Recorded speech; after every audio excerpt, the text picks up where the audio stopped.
वालेकुम। इस वक्त इनर्टी जाने वाला रोड पूरा जाम, गैस की काफ़ी टाइम से शिद्दत और गैस की वजह से इस वक्त रोड ब्लॉक किया हुआ है।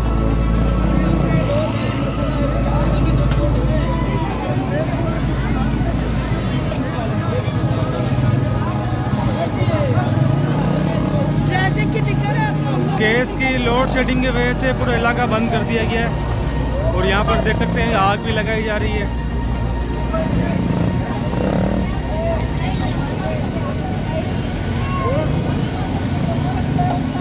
गैस नहीं आ रहा है इसके लिए।